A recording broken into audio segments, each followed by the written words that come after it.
Bom, pessoal, agora sim. Bom dia a todos. Primeiro, muito obrigado por todo mundo que teve interesse em acompanhar essa atividade online. Eu espero que seja produtivo. Eu espero também que todo mundo participe do maior número possível de aulas, né?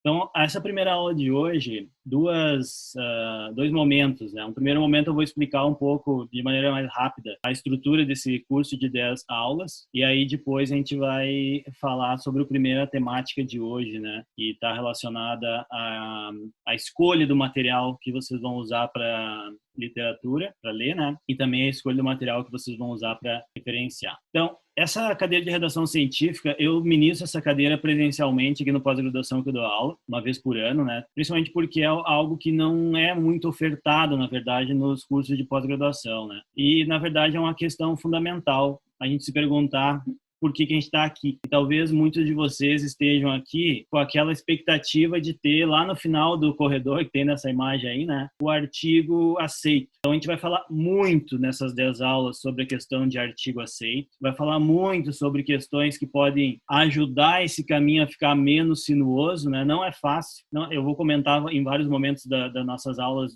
as principais dificuldades, mas de certa forma a redação científica ela busca melhorar um pouco esse caminho, tornar ele um pouquinho mais agradável, digamos assim. E também é muito importante, né, a gente entender que a redação científica ela tem que seguir alguns preceitos, não só éticos, mas também metodológicos, para que no final das contas o que a gente tenha produzido de fato possa ser usado e não acabe, em muitas situações, desmentido, que são os artigos retratados. Claro que um artigo retratado, ele chega num patamar mais crítico, assim, né? Geralmente são coisas muito novas que acabam sendo refutadas ou que se descobriu algum problema. Mas o que eu acho que é muito importante a gente estar claro na nossa cabeça é que a gente tem que minimizar os erros que a gente faz ao longo desse processo. Porque muitas vezes o artigo não vai ser retratado, mas ele tem coisas erradas e que foram falhas, não de redação, né? Mas a redação ajudou aquele artigo estar lá publicado com alguma limitação, com algum erro. Então a gente vai fazer muitos paralelos entre o publicar, a qualidade, aonde publicar, como publicar, para que publicar, né? Acho que é importante, todo mundo que está na academia tem que saber por que tem que publicar um artigo, né? E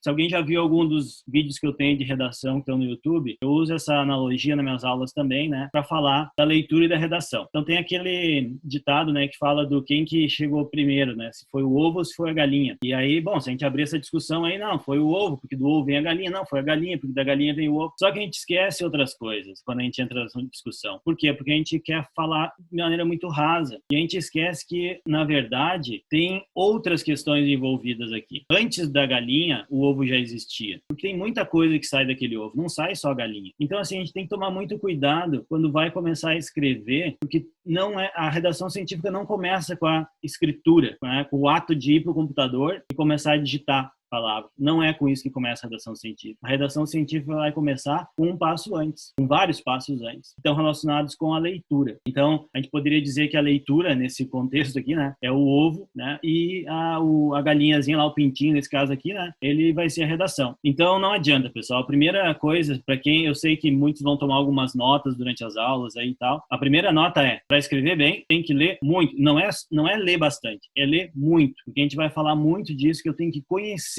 o que eu estou fazendo para poder escrever sobre aquilo. E aí entra outros fatores importantes também que muitas vezes eu vou comentar, que é, por exemplo, ter uma linha de pesquisa, atuar naquela linha de pesquisa, não ficar pulando de uma linha de pesquisa para outra, porque aí acaba fazendo muita coisa e nada muito bem. Então esse é um primeiro raciocínio que a gente tem que desenvolver. E escrever não é fácil, não vai ser fácil para ninguém. Eu brinco com os meus orientandos, né, que mandam um texto, aí quando a gente revisa e tal, sempre muda alguma coisa, dá alguma sugestão, volto lá com as marquinhas em vermelho do Word, né, e, nossa, né, não sei escrever. Não é que não sabe escrever. A questão é que sempre vai ter alguém que conhece um pouco mais o tema. Eu brinco com eles que, para muitos colaboradores que eu mando um artigo, eu também recebo de volta cheio de coisas. Quando vocês mandam para uma revista, também vai voltar cheio de coisas alteradas. Então, a escrita é um processo duro, mas a minha expectativa é que depois dessas 10 aulas aí que a gente vai ter, quem sabe alguns de vocês gostem mais. Eu acho que a questão aqui não é dizer que vocês vão sair escrevendo melhor. Eu não me arrisco a dizer isso. O que eu quero dizer é que talvez vocês gostem de escrever mais. E gostando de escrever, vai ficar um pouco menos difícil, né?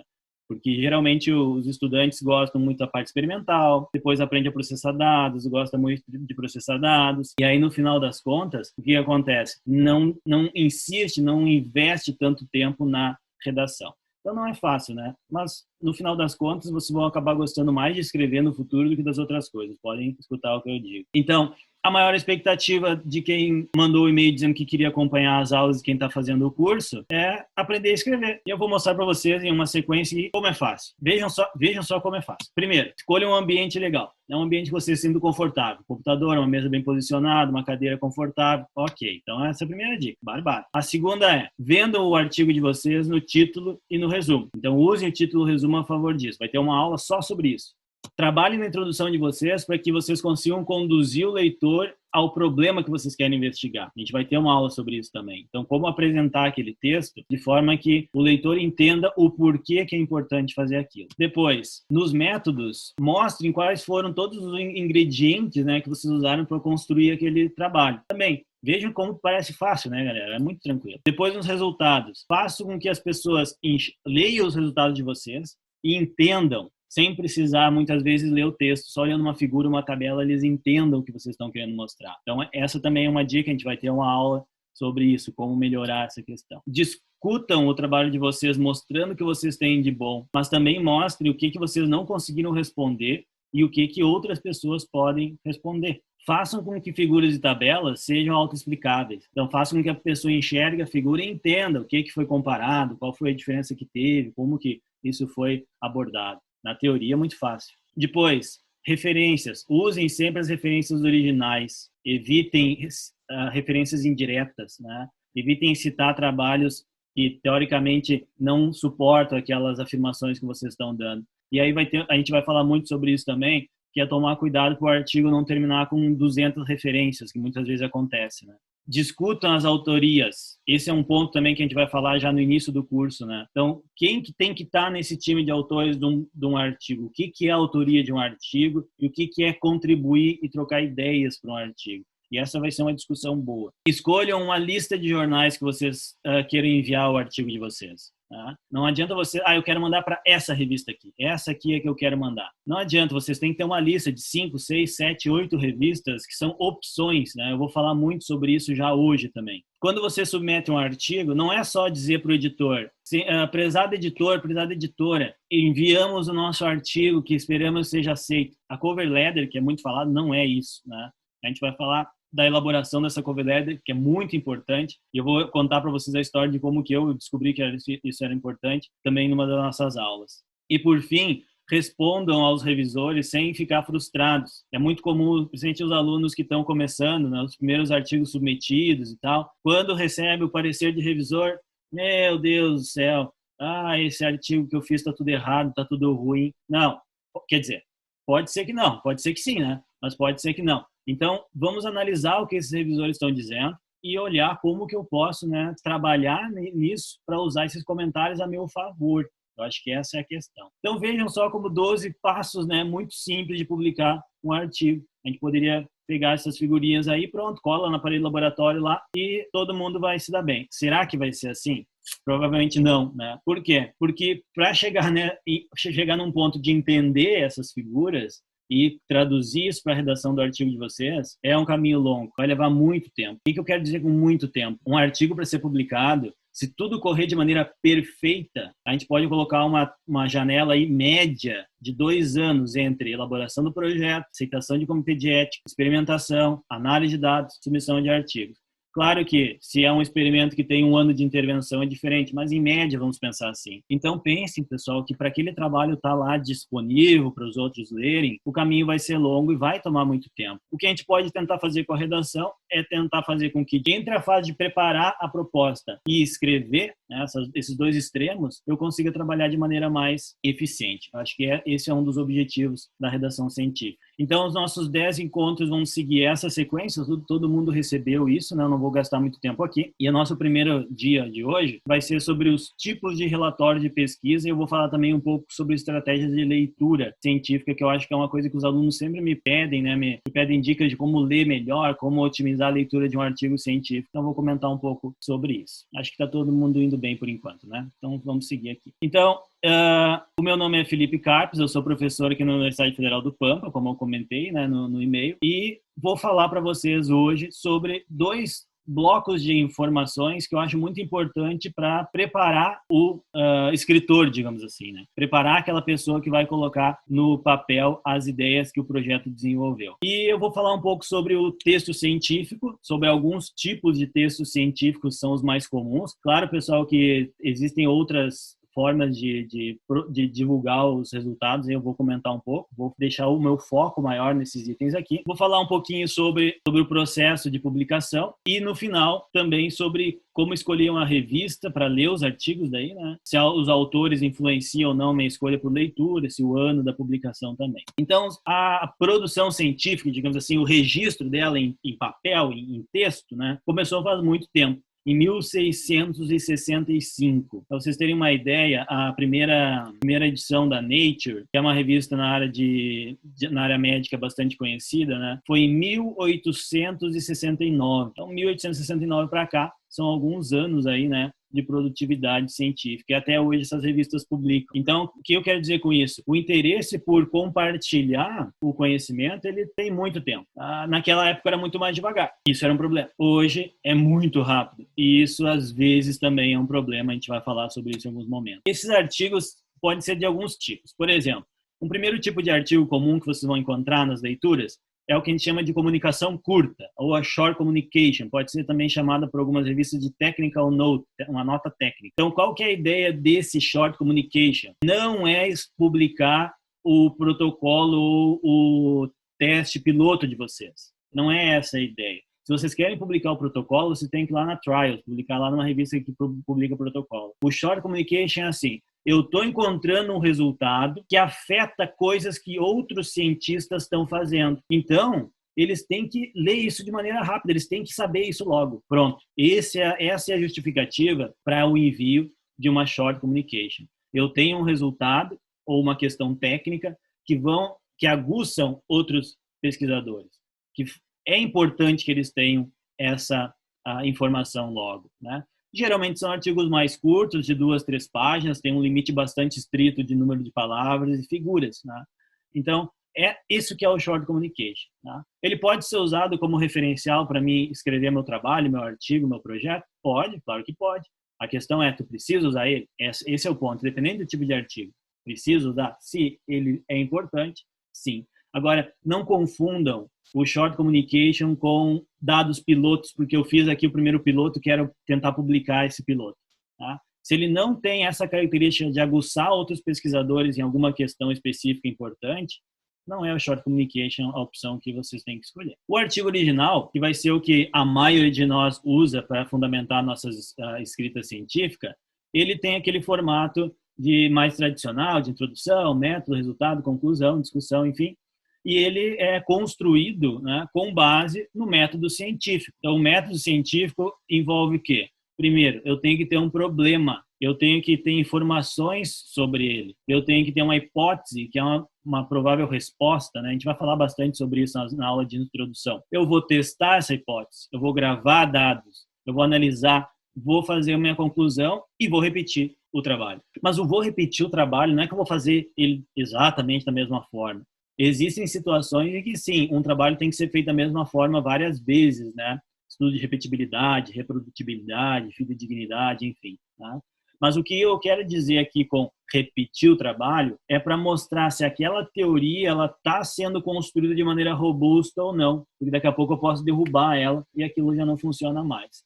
Então, o artigo original, ele é muito interessante porque ele que, fazendo analogia aqui com essa escadaria, ele que vai nos dando os suportes para que a gente possa ir desenvolvendo alguma teoria, para que eu possa ir construindo um conhecimento que vai ficando cada vez mais forte naquele tema, né? Cada vez mais confiável, digamos assim.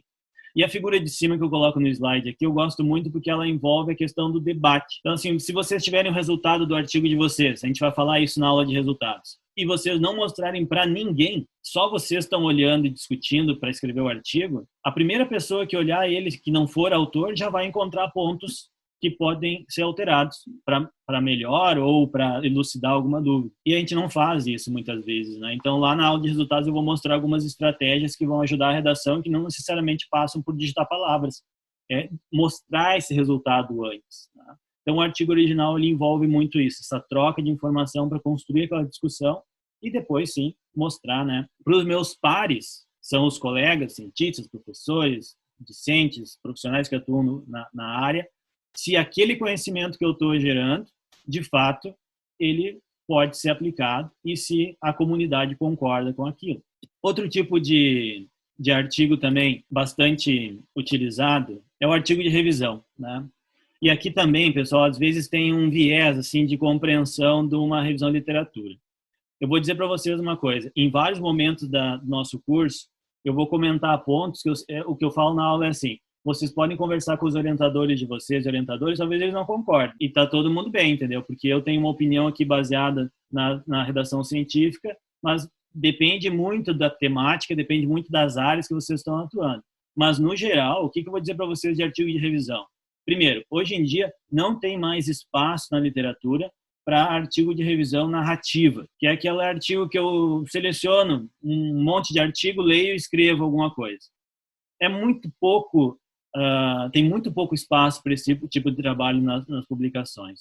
As revisões hoje, elas estão focadas principalmente nas revisões sistemáticas e nas revisões sistemáticas com meta-análise. A gente não vai entrar nesse ponto aqui exatamente que elas são, mas é importante dizer que as revisões sistemáticas com meta-análise, elas têm métodos bastante específicos, não só de seleção dos artigos, mas de análise do que esses artigos trazem.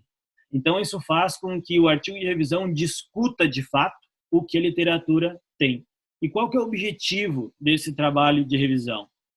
O objetivo principal é que vocês consigam atualizar os colegas sobre um tema, ou que vocês consigam atualizar os colegas, atualizar a comunidade sobre alguns conflitos de temas ou de conclusões que existam. Por isso que o artigo de revisão ele é muito válido quando vocês querem ter uma ideia geral daquele tema que vocês estão estudando. Então, provavelmente cada um de vocês aí consegue lembrar pelo menos um artigo de revisão que lê e que ajuda vocês a entender melhor o que está estudando. Agora, não é um livro-texto, né? Não é um livro-texto. É muito mais difícil de publicar. A submissão é muito mais complexa, porque muitas vezes as revistas elas não aceitam submissões voluntárias, né? Elas são submissões convidadas, ou vocês primeiro têm que mandar uma proposta para o editor para ver se aquele artigo de revisão vai ser aceito ou não. Então, não estou dizendo que não devam escrever artigo de revisão, não é isso. O que eu estou dizendo é, não é tão fácil quanto imagino. Tá? Às vezes a galera na graduação chega no TCC e diz, vou fazer uma revisão de literatura. Eu dou aula de TCC, do TCC 1, que é a parte do projeto. E eu digo, por favor, não faz isso. Faz um trabalho original, que vai ser mais tranquilo, vai aplicar o método científico, vai aprender alguma coisa legal. Se for um trabalho de revisão de literatura, muitas vezes não vai dar tempo de fazer aquela análise sistemática ou a meta-análise. E aí acaba que vocês têm um trabalho muito grande que não se reverte em comunicação. O processo de publicação é importante, a gente vai falar bastante disso ao longo do curso. Aí existem outros tipos, pessoal. Por exemplo, cartas ao editor. Então, o que é a carta ao editor? Vocês podem comentar um artigo. Agora, não adianta assim, eu vou comentar dizendo, pô, o professor André publicou um artigo muito legal, vou mandar uma carta editora elogiando ele. Não, não é isso. Né? A carta editora é quando vocês querem comentar alguma coisa de maneira crítica. Não necessariamente uma crítica ruim, do tipo, eu acho que estava errado, né? Mas talvez alguma crítica complementar, alguma coisa que não foi mencionada, algum fator que vocês acham que também deveria ser colocado. Né? Então, geralmente, essas cartas elas são publicadas de maneira curta, né? Elas não envolvem volume de dados, né? Geralmente a pessoa vai comentar com base em algum artigo já publicado. E tem algumas revistas que publicam um número maior de cartas de editor do que outras. Né? Não tem uma regra, mas, por exemplo, o Journal of Life Physiology é um que seguidamente tem discussões no formato de carta editor. Esse slide que eu coloquei é um artigo bastante antigo, publicado no Journal of Life Physiology, que recebeu um monte de carta editor. O primeiro slide era o texto original, depois teve uma carta editor enviada por outros autores, depois teve a resposta dos autores. Então, é um debate que fica, em vez de ficar por e-mail, ele fica registrado lá na revista, né? Outro tipo também bastante comum é o que a gente chama de ponto e contraponto, ou os position papers, né? Então, esse ponto e contraponto, que é um formato que o Journal of Life Physiology usa bastante, ele funciona mais ou menos assim. O jornal, o editor, convida um autor ou um grupo de autores para escrever sobre um tema, né? Dar uma opinião sobre um tema. Depois disso, o jornal abre para que outros autores enviem contrapontos, né? Então, tem um ponto inicial e depois outros autores enviam os contrapontos. Esse é um exemplo. Teve, alguns anos atrás, no Journal of Life Physiology, um ponto sobre o uso da eletromiografia, né, para estudar a característica de recrutamento muscular. Esse ponto teve 13 contrapontos. Então, foi primeiro publicado um texto e depois foram recebidos 13 respostas como contraponto para aquele texto, né? E, no final, outro autor publicou o que é a última palavra, né? Não é o ponto final, mas a última palavra naquele debate. Então, aqui foram, por exemplo, 15 referências, né, que circularam nesse debate. E tem outros temas, né? Eu trouxe um aqui mais próximo de coisas que eu estudo e uso esse exemplo faz tempo já, mas tem outros temas em outras áreas também que vocês podem buscar essa discussão dos pontos e contrapontos. É bastante interessante também o debate acadêmico, a gente aprende bastante. Mais recentemente, tem um outro tipo que, na verdade, não é artigo, né? Mas é importante, que eu dividi em dois para comentar aqui. São os pré-prints e os registros de trials, né? O registro de trial, quando vocês vão fazer um ensaio clínico, né, um estudo mais controlado, vocês têm opções de fazer o registro público desse estudo. Isso é importante por uma série de motivos. A gente pode pensar desde a questão de originalidade e de autoria, né, até a questão de controle da qualidade do estudo, porque quando vocês vão registrar esse estudo como uma trial, vocês têm que dar muito mais informação, muitas vezes, do que quando tem que registrar na universidade ou no comitê de ética. Então, isso envolve uma tentativa de fazer com que os estudos sejam concebidos com maior nível de qualidade, né? E já tem muitas revistas que pedem esse número de registro na hora da submissão, principalmente estudos com intervenção, né? Então, tem algumas plataformas de registro aí que são opções. O Clinical Trials é o mais conhecido, mas tem a Rebeca aqui no Brasil, tem outras também que podem servir. E os pré-prints, eles têm ganho destaque no meio acadêmico faz tempo, mas para a comunidade agora, na época de pandemia, isso aí está mais à vista ainda, porque é o seguinte, o pré-print é um depósito do artigo de vocês antes dele ser publicado. Tem o lado bom e o lado ruim, não vou entrar nesse mérito hoje, nós vamos falar sobre isso ao longo das aulas, né? Mas o fato é que antes mesmo do artigo ser aceito por uma revista, ele pode ser divulgado numa plataforma, tem várias plataformas de pré-prints, né? Desde a PeerD até a ResearchGate e outras, né, em várias áreas também, ele já pode estar disponível lá. O objetivo inicial do pré-print é fazer com que, com o texto disponível, as pessoas possam opinar. Porque o problema é que as pessoas não opinam nos pré-prints. Muito pouca gente opina nos pré-prints. Então, a gente ainda está aprendendo a lidar com isso, né?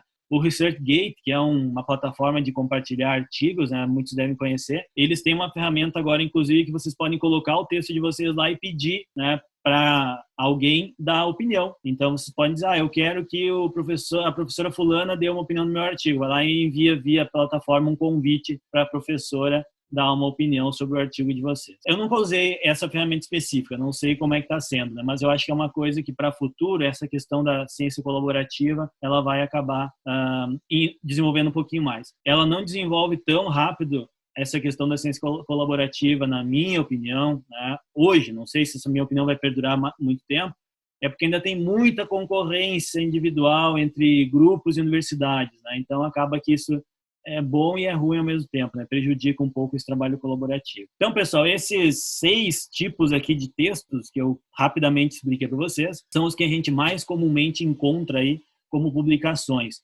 O principal deles, para a gente usar como base para nossa leitura, são os artigos originais. Esse processo de leitura para publicar, ele passa também por uma fase que nós chamamos de processo de publicação. Então, para esses artigos estarem disponíveis lá para a gente ler, a maioria deles vai passar por um crivo editorial de pelo menos 3 pessoas, né? O editor e 2 revisores. Então, vocês submetem o artigo para uma revista, o editor ele vai olhar, vai analisar, ver se aquele artigo tem pertinência ou não para a revista naquele momento, se segue o escopo, né, a característica, a temática que a revista quer publicar. Esse artigo pode ser aceito diretamente, que é o mais raro de acontecer, nem é bom também quando isso acontece. Ele pode ser aceito com correções, que vai envolver um ciclo aqui de corrigir e mostrar de novo para os revisores o que precisa mudar no artigo, ou ele pode ser negado, e é o que mais acontece, pessoal. Assim, ó, a gente muitas vezes acha que a galera que publica artigo não tem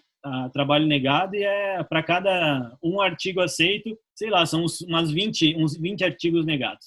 Então, é a coisa mais normal que tem, entendeu? Para quem já submete trabalhos, sabe o que eu estou falando. Para quem está começando, submeteu o primeiro artigo, foi negado em 3, 4 revistas, se teve feedback para melhorar o artigo, melhore. Eu vou falar sobre isso também nas aulas. Agora, do contrário, o editor disse que naquele momento não servia. Toca a ficha em outra, é a coisa mais normal que tem. Está muito difícil publicar. A gente vai falar sobre isso também nas nossas aulas. A demanda de artigos é muito grande. As pessoas não querem mais revisar artigos para as revistas. Tem todo um debate sobre isso aí, né? Então, é um processo que a gente tem que entrar nele já sabendo como funciona. Agora, qual o caminho que o artigo de vocês vai tomar? Se é o de aceito com correções ou negado, eu tenho certeza que muito depende de como que ele está escrito. E aí, vamos pensar o seguinte. Já sabemos quais são os tipos de artigos que estão lá publicados, né? E já sabemos também que os artigos originais talvez são os que tenham as informações mais atuais, onde eu quero buscar minha base. E eu me pergunto, o que mais que eu tenho que saber para escolher um artigo, então? Porque tem muitos, né? Eu selecionei 3 coisas aqui, 3 características que eu acho que são importantes. A revista, autores e ano de publicação. Então, como é que a gente vai saber a qualidade da revista? E aqui, pessoal, vamos fazer uma divisão, né, na nossa aula. Entre os que já estão há mais tempo na academia e já conhecem muitas vezes as revistas que têm melhor qualidade. Então, para eles, isso aqui vai ser mais do mesmo que eu vou falar. E para o pessoal que está mais no início, que ainda não tem todo aquele background técnico, né, das revistas, e que às vezes fica na dúvida de como encontrar as melhores opções de veículos para publicar. Então, para saber isso, existem algumas ferramentas. Pessoal, todas as ferramentas de avaliação, elas têm alguma limitação, né? Todas as que eu vou mencionar hoje aqui têm. O importante é a gente entender essas limitações e saber lidar com elas. O indicador nacional que existe é o Qualis. O Qualis da CAPES, eu acho que a maioria de vocês aí deve conhecer, né? É uma ferramenta que classifica as revistas científicas de acordo com alguns extratos, né, que a gente chama aqui.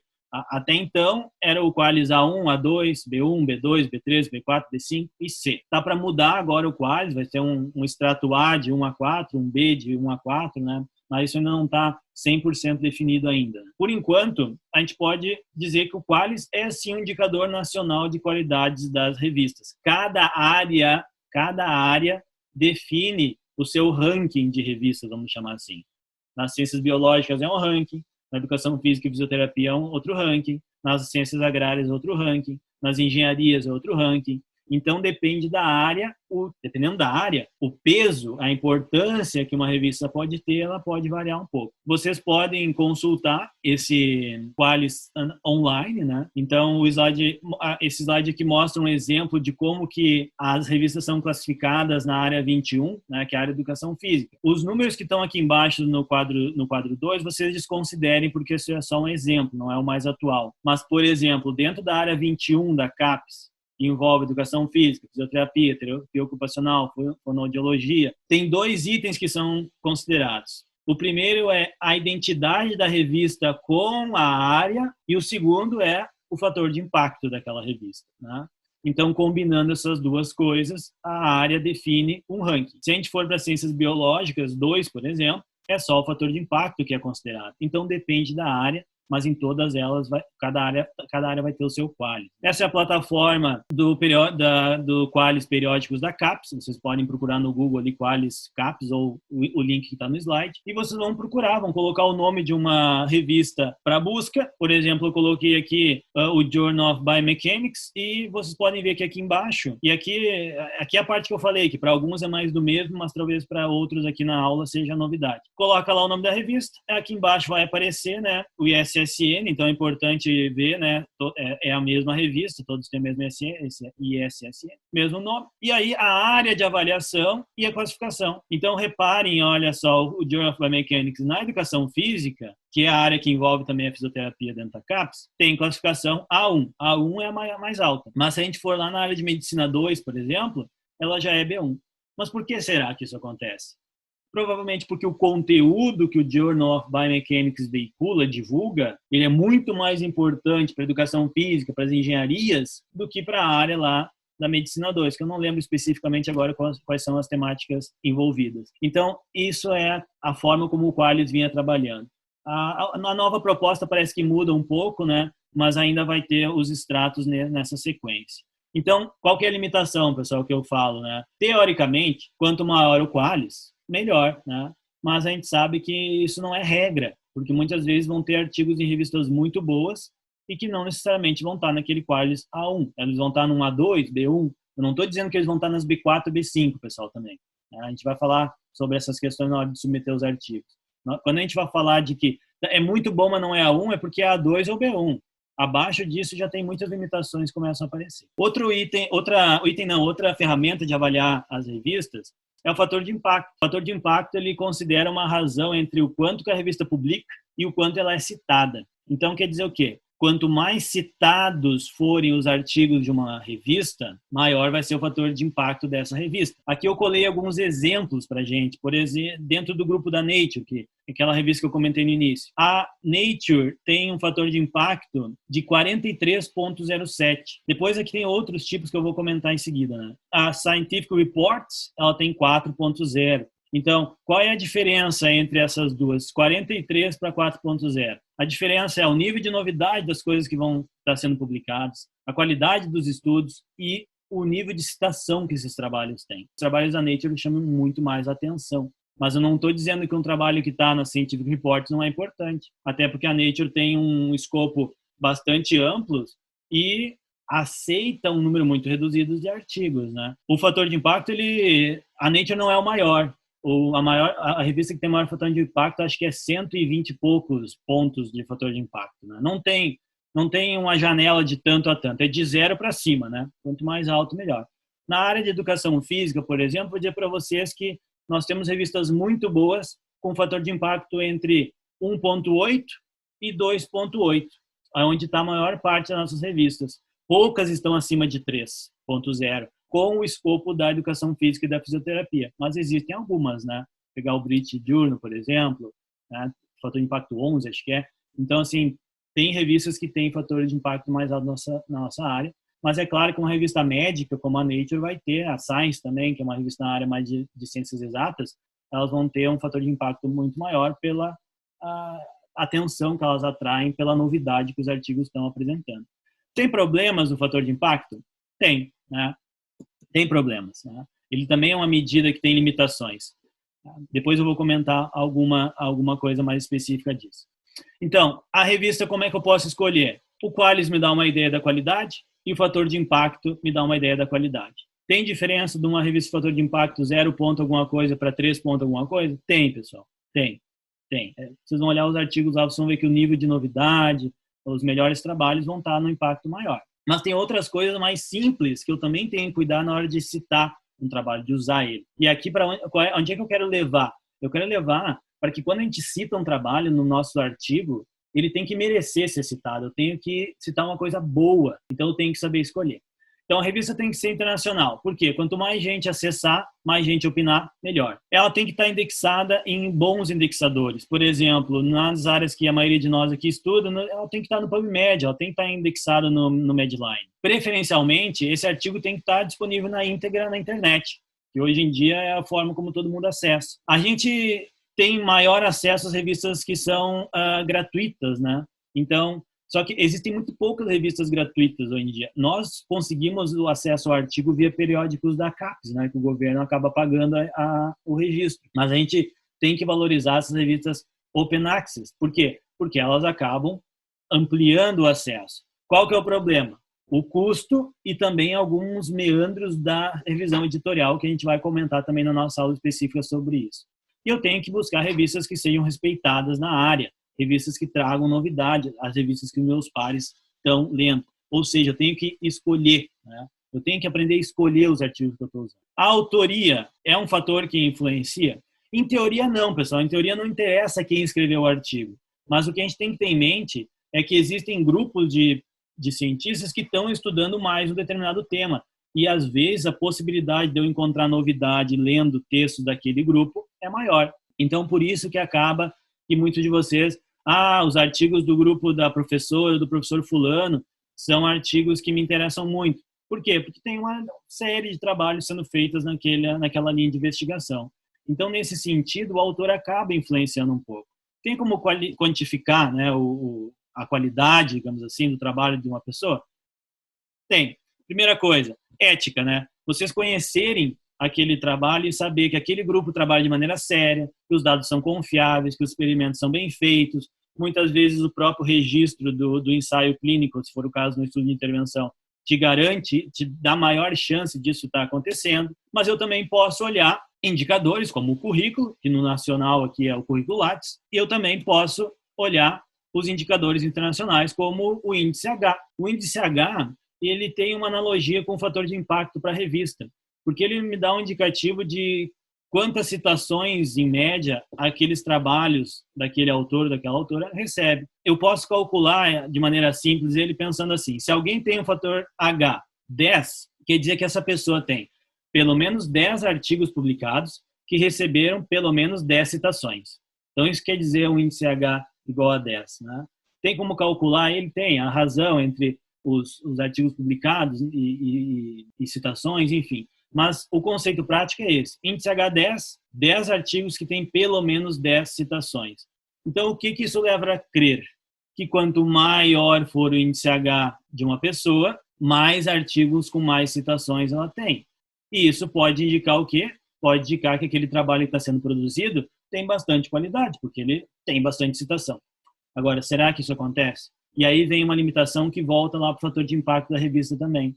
Citação por citação é muito perigoso, porque eu posso citar 1000 vezes dizendo que é bom e eu posso citar 1000 vezes dizendo que é ruim. Né? Então, isso acaba fazendo que tem algumas limitações. Outra limitação é que uma pessoa que já está há muito tempo atuando na ciência, ela já tem artigos publicados há mais tempo e isso acaba fazendo com que ela tenha mais tempo para os artigos serem citados. Então, tem uma proposta alternativa que é o índice M.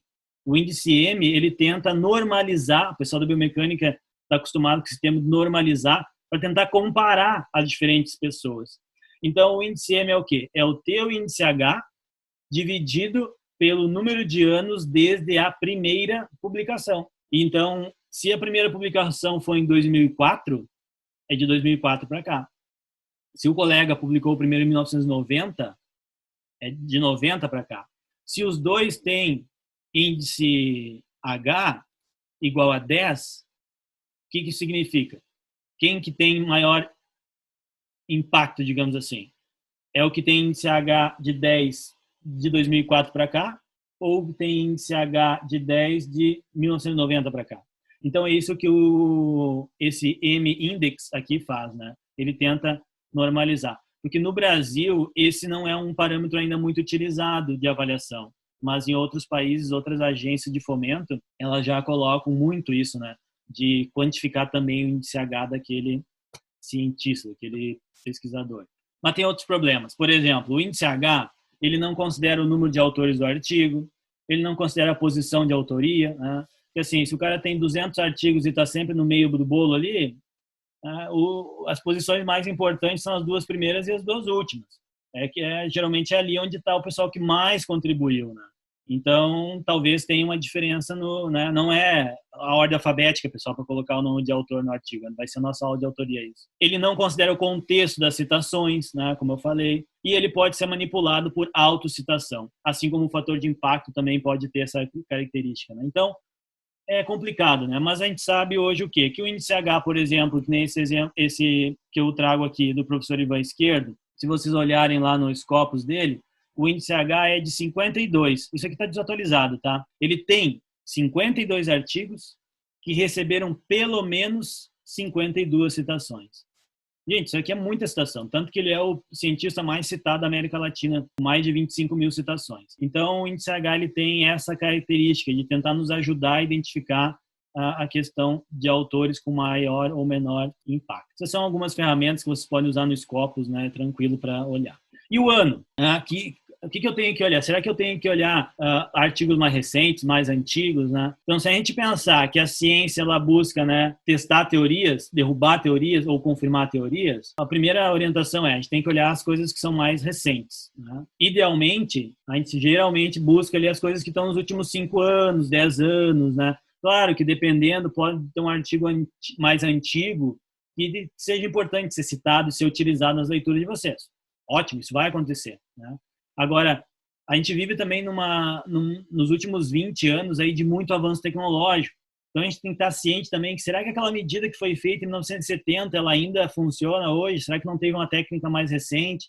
Então, cuidado com esse tipo de coisa também quando vocês forem selecionar as leituras, né? E tentem priorizar os artigos mais recentes sempre, né? E aí, terminando essa primeira parte, né, o que acontece? Eu tenho um número imenso de artigos publicados ao longo dos anos, até 2020, onde eu tenho que continuar acompanhando esse crescimento. Então, reparem que conhecer tudo isso que já passou antes aqui é o desafio para quem está começando, por exemplo. Para quem está começando na graduação, num grupo de pesquisa, né, vai fazer o seu mestrado. É como lidar com tudo isso aqui para poder entender aonde é que a gente está indo. Então, por isso que eu disse no início do nosso bate-papo que a leitura, pessoal, ela vem muito antes da redação. E a leitura científica é diferente da leitura de literatura em geral, que vocês podem olhar um livro, que vocês gostam de uma temática e tal, vai curtir, ler outro, muda de um tema para outro, sai de um romance para uma ficção. Aqui não.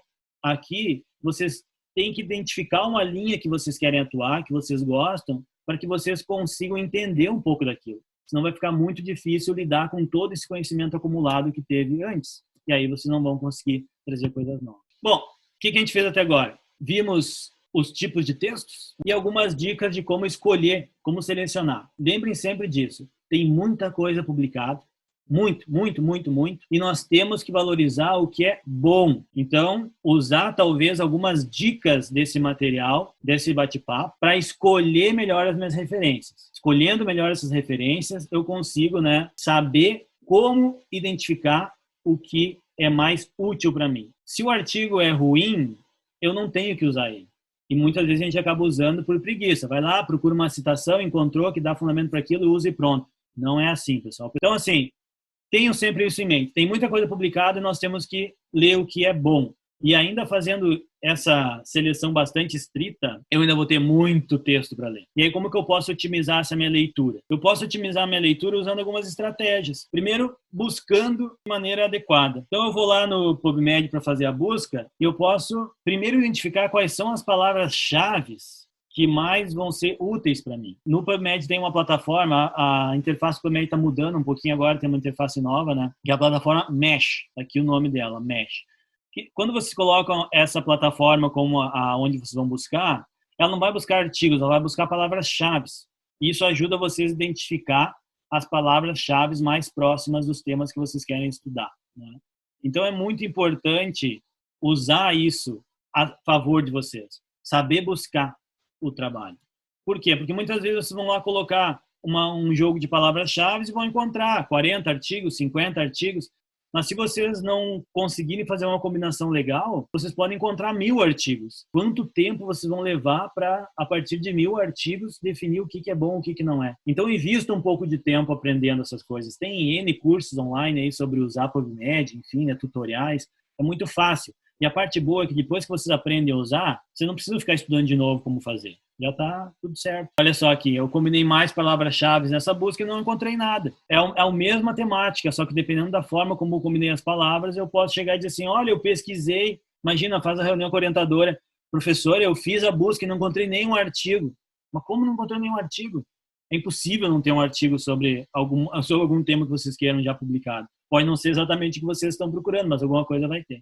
Então, depende de como combinar essas palavras-chave. Outra coisa importante, pessoal, que eu acho que para todo mundo que está no chat aqui, esse comentário serve, é a leitura em inglês. As nossas temáticas, os principais trabalhos vão estar nas revistas publicadas em inglês. Hoje, né? No passado foi espanhol, francês, alemão, talvez no futuro seja mandarim, mas hoje os principais artigos vão estar em inglês. Então a gente vai ter que lidar com isso, né? Vocês vão ter que enfrentar isso. De maneira agora mais uma questão de dicas, né? Vocês vão ler um artigo do início ao fim, todo de uma vez?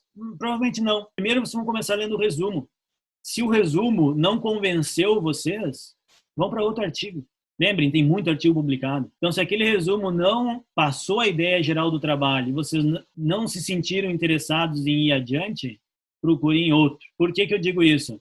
Porque se vocês forem ler todo o artigo para chegar no final e dizer que aquele artigo não serviu, vocês vão perder tempo. Então, isso, pessoal, não é um exercício de agora eu vou fazer assim, hoje de tarde vou ler um artigo e se o resumo não estiver bom, não vou ler. Não, vocês vão aprender a fazer isso. Porque lembra, primeiro você já tem uma base, vocês estudaram conceitos fundamentais, deram uma olhada em algum artigo de revisão, vocês entendem um pouquinho do que vocês estão tentando investigar. E aí sim vocês vão conseguir olhar esse resumo e identificar se ele pode ser um artigo bom ou não para leitura. Então, por isso que título e resumo é importante. Primeiro que pense que o título e resumo ele é grátis, né? Ele é gratuito online. Vocês conseguem ler título e resumo de todos os artigos, mas vocês não devem citar artigo só depois de ter lido o título e resumo. Então, se vocês têm que escolher, usem título e resumo para ajudar a selecionar. Nos artigos de revisão, sempre está lá dizendo, né? Foi feita a busca e a partir do título e resumo foram escolhidos os artigos que seriam lidos por completo. Então, não sou eu que estou dizendo que tem que fazer assim. É toda uma comunidade que está indicando esse caminho. Então, vamos experimentar, né? Então, se o resumo, o abstract, convenceu vocês que o artigo vale a pena, aí vocês vão ler alguns pontos-chave. Eu ainda sugiro, antes de sentar e ler o artigo inteiro, que a leitura científica tem outra característica também. Vocês repetem a leitura do artigo várias vezes, não é só uma vez que lê, né? Então, eu gosto muito de recomendar uma primeira leitura que eu chamo uma leitura mais dinâmica. Vocês vão olhar 4 pontos principais desse artigo. O primeiro é o objetivo, tá claro? Então, vocês encontraram o objetivo no texto? A introdução apresenta o objetivo ou vocês não conseguiram encontrar? Porque provavelmente vocês já passaram por isso, de ler um artigo e não conseguir encontrar, né, o objetivo. Cadê? O que de fato eles quiseram fazer? O método é válido? E aí aqui tem um paradoxo, porque para vocês entenderem se esse método é válido, vocês têm que conhecer um pouco o tema. Senão, tudo vai parecer muito bom, né? Está ali escrito que usou tal sistema, tal software, tal aplicativo, tal reagente, mas será que aquilo ali é válido? Então, tem que conhecer um pouco a base, né? Depois, resultados são claros e válidos? Então, o que quer dizer com resultados claros e válidos? A conclusão, ela está baseada em resultados? Ou os caras apresentaram o resultado e estão concluindo por uma coisa totalmente diferente, que não tem nada a ver? Ou estão extrapolando demais, que é uma coisa que a gente tem que tomar muito cuidado. Na aula de discussão a gente vai falar sobre isso. É o limite entre explorar o máximo possível a temática que vocês estão abordando, mas sendo responsável para não extrapolar demais para uma coisa que vocês não estão conseguindo mostrar. Então, o resultado ele tem que suportar a conclusão. Vocês não podem concluir com base em dados que vocês não têm. Então, vocês têm que analisar isso no artigo. Se vão cobrar de vocês na hora de publicar, por que vocês não vão cobrar dos artigos que vocês vão escolher para ler? E, por fim, a conclusão. Ela é pontual, tá? Então, a conclusão não tem que ser um texto gigante, né? A gente vai falar disso também na nossa aula, né? Com um monte de informação. Não. É 2 frases, está claro na conclusão, vocês conseguiram entender o que os autores querem passar, né? Tem aplicações mostradas, então eles conseguiram mostrar como que aquele resultado se insere naquele contexto que já existe, como é que ele pode ser usado. Esses são pontos chaves do artigo de vocês, que também vão ser pontos que os revisores vão cobrar quando vocês escreverem, a gente vai falar sobre isso no futuro. Então, vocês podem começar assim. Ok, interessante, eu acho que a maior parte dos pontos está contemplado. Bom, aí sim, Aí eu posso ir para minha leitura, né? Posso ir lá para a introdução e olhar ela, ler ela de maneira dinâmica. Se vocês conhecem o tema, a introdução não vai trazer tanta novidade para vocês, porque ela é justificativa, né, pessoal? Ela é a construção de por que aquela hipótese está sendo apresentada. Agora, se vocês leram o objetivo e não conseguiram entender, tem duas coisas que podem estar acontecendo. Primeiro, que o artigo, de fato, né, tem limitações. E o segundo, que vocês talvez precisem conhecer um pouquinho mais sobre o assunto. Uma das mensagens dessa nossa primeira aula é: tem que ler antes de escrever, né? Depois, no método, vocês vão lá olhar, tá? A questão de instrumentos, tá? A questão se o desenho experimental, ele de fato é atraente, ele é inovador, ele tem coisas novas, né? Se a forma como os dados foram analisados está bem descrita, se não tem nada omitido. Lembrem, está anotado aqui, né, que se a análise de dados tem problemas, as conclusões não são válidas. Ah, mas era tão legal o experimento, tão bonito as figuras. Pessoal, se a análise de dados está com problema, a gente não pode valorizar trabalhos que têm problemas. Uma coisa é limitação, que a gente vai falar também nas nossas aulas. Outra coisa é inviabilização, é do tipo, eu podia ter resolvido e não resolvi. Se eu podia ter resolvido e não resolvi, eu estou assumindo o risco do meu artigo não servir para nada. Limitações existem, a gente vai falar bastante sobre isso também nas nossas aulas de redação. Cuidem também nos resultados para que não tenham muitas frases do tipo, nós achamos que isso pode ser, achamos isso, acreditamos, né? Não, eu quero ver assim, nós demonstramos, nós mostramos. Esse é o tipo de afirmação que vai me dar base de aquele resultado servindo para suportar a minha conclusão. E uma coisa que todo artigo científico acaba também tendo como objetivo é fomentar novas perguntas, tá? Então, quando a gente termina um trabalho, a gente conhece um pouco mais do assunto, mas ele também vai acabar nos gerando outras questões, né? Por quê? Porque a gente volta lá no início da aula ao método científico, eu estou naquela fase de repetir. Então, eu tenho que repetir esse experimento agora para ver se ele é robusto o suficiente quando outro fator interveniente está atuando, ou quando outro tipo de sujeito está sendo considerado, ou quando o outro desenho experimental está sendo empregado. Então, esse é o tipo de pergunta adicional que a gente vai ter. Por isso que quando, principalmente quem está na graduação, vai chegar na época de fazer TCC, quer ter um tema para estudar, né? Eu quero ter um tema. Tá, eu tenho um tema. Eu gosto de bicicleta. Tá, então meu tema é bicicleta. Mas agora, o que eu vou estudar dentro da bicicleta? Dentro do ciclismo? Ou dentro da natação? Ou lá na biologia? Lá na virologia? O que eu vou estudar? Só o tema não vai me ajudar. Então, muitas vezes o orientador diz, olha, vamos dar uma olhada nos artigos, dá uma lida, ver se eles indicam alguma lacuna, algum problema, alguma coisa que não está solucionada. Porque esse processo, agora falando mais para o pessoal que já orienta alunos aqui que está acompanhando, ele é muito importante. Porque se o aluno chegar para mim e disser assim, Felipe, eu quero fazer um projeto, eu tenho várias ideias, mas se eu chegar para o aluno e dizer, quem sabe tu faz isso, e não deixar ele pensar, ele nunca vai conseguir pensar. Ele vai ser um funcionário, ele vai lá e vai executar só. Quando ele terminar aquele projeto, ele nem sabe direito por que ele está fazendo. Então, por isso que muitas vezes a gente bate na tecla da leitura, do journal club, dos seminários, nos grupos, né? Porque isso vai fazer com que aqueles alunos se reúnam e saibam ler de maneira crítica.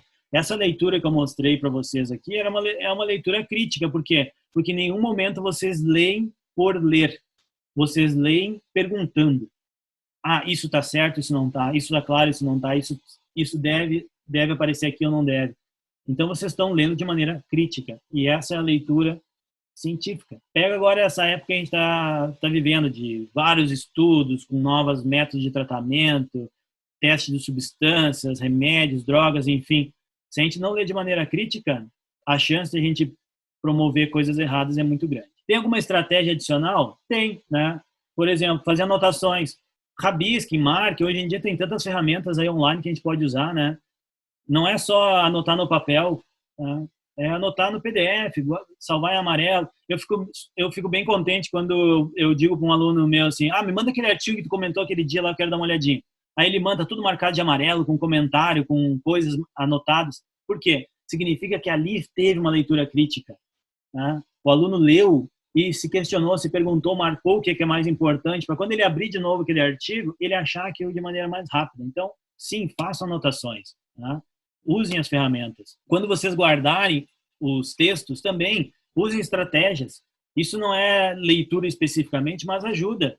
Então, vai lá, põe o nome do autor o ano e título resumido no arquivo de vocês. Tá? Por quê? Porque isso ajuda, quando vocês começarem a ler muito sobre um tema, vocês já vão identificar as autorias. Ah, esse aqui é o grupo lá de tal lugar. Ah, esse aqui é o trabalho aquele que falou sobre não sei o quê. Então, isso vocês estão cada vez mais se apropriando do tema. Eu não sei se funciona ainda, mas há um tempo atrás eu gostava de usar esse exemplo, que é o seguinte: quando um aluno está terminando uma dissertação ou tese, ele vai saber de cor as referências, as principais. Porque ele usou tanto aquilo para fundamentar o trabalho dele, que ele já sabe, não, mas o fulano de tal, a Beltrana, aquele trabalho lá, é o que eu vou usar para citar aqui. Né? Então, esse é o tipo de comportamento que mostra que o escritor ele está se apropriando do tema e ele está, de fato, conhecendo aquilo. Com isso, a gente falou sobre o nosso primeiro tema de aula, né? Tipos de relatório, tipos de pesquisa, formas de ler esse texto científico. Claro que tudo que eu falei nessa primeira aula são dicas, né? Cada um de vocês agora tem que refletir se essas dicas vocês já executam e se vocês têm críticas sobre elas ou não, para desenvolver a próxima parte, que é executar isso, né? Então, essa é uma primeira parte muito importante e a principal mensagem é: tem muito artigo publicado? Tem. Eu posso usar todos? Posso. Eu preciso? Não. Se eu não preciso usar tudo que existe, como que eu seleciono?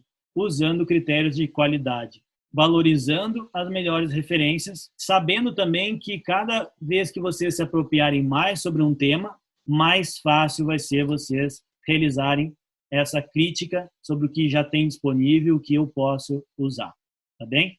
Então, essa é a parte teórica de hoje.